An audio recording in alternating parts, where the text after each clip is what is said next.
Po vendoset një filtër i ri, zoti Romano, në ndjekjen penale të qeveritarëve? Ja. Ja, në mënyrë më absolute, jo. Të pashë, her pas here kundërshtoje... Ja, nuk e kam kundërshtuar. Është analizë që qëndron, pra të gjitha analizat qëndrojnë në tavolinë sot, sepse kjo është një përplasje, duket. Zoti Rama mendon që... është reale apo artificiale? Kjo është problemi. Jo, është reale, nuk ka asgjë artificiale. Zoti Rama mendon që prokuroria e posaçme po ndërhyn në punët e ekzekutivit.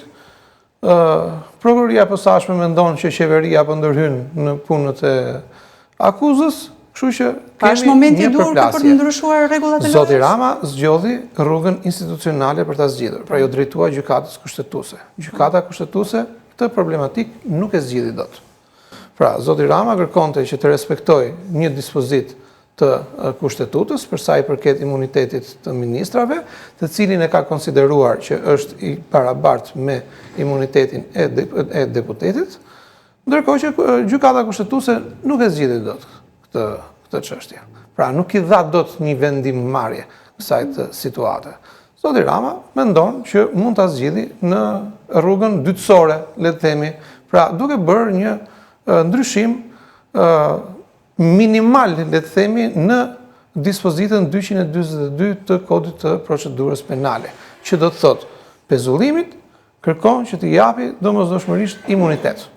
Që do të thotë që pezullimin tashmë në qoftë se prokuroria e posaçme kërkon që të pezulloj një nga ministrat, të cilin kreu i qeverisë e konsideron si tagër të tij personal në thonjza, se ja jep ligji diçka të tillë, po që nuk është e shkruar në ligj, sepse ligji ka të parashikuar emërimin dhe shkarkimin e ministrave, por nuk ka të parashikuar pezullimin, pra nuk është e thënë në mënyrë ose le të themi është implicite, jo eksplicite.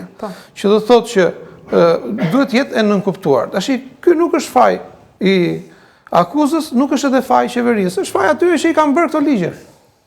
Po mirë, pse pikërisht momenti tani për të ndryshuar rregullat e lojës? Jo, nuk ndryshohen rregullat e lojës.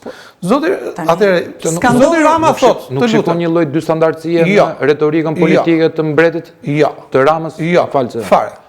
Më kuptoni drejt.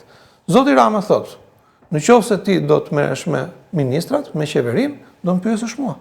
Po pse nuk e tha më përpara me ministrat e tjerë, Romano? Ja, një moment. Sepse për ministrat e tjerë nuk ka patur, është rasti i parë që kërkohet pezullimi për një ministër. Mos ta ngatrojmë. Nuk ka qenë okej, kanë kërkuar arrestimin. Po, eksakt. Je ke kërkuar arrestimin dhe je drejtuar kuvendit.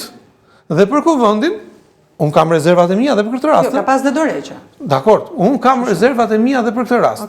Që do të thotë që zoti Rama thotë që tashmë e tutje, duke patur një mori ankesash lidhur me hetimet në mënyrën se si e realizon hetimin dhe formën të cilën shumë aktor të drejtësisë po ankohen, ka ankesa nga qytetarët, ka ankesa nga subjektet që po hetojnë, ka ankesa... Ka ankesat e nga ndërkombëtarët. Po, mirë, dakor. Po ma lësh që ta mbaroj. Okej. Në qoftë se më ndërpret, ti më ngacmon sa të duash, po ta mbaroj logjikën, unë pastaj më ngacmon. Që do të thotë që zoti Rama thotë që në këtë rast do më drejtohesh mua. Që do të thotë që tashmë pezullimi do të ketë patjetër kërkesën për heqje të imunitetit. Nuk mundesh dot më, ose do të heqim fare pezullimin, por nuk e heq dot pezullimin, sepse pezullimi është standard. Por do t'i drejtohesh kuvendit për heqjen e imunitetit edhe për ta pezulluar.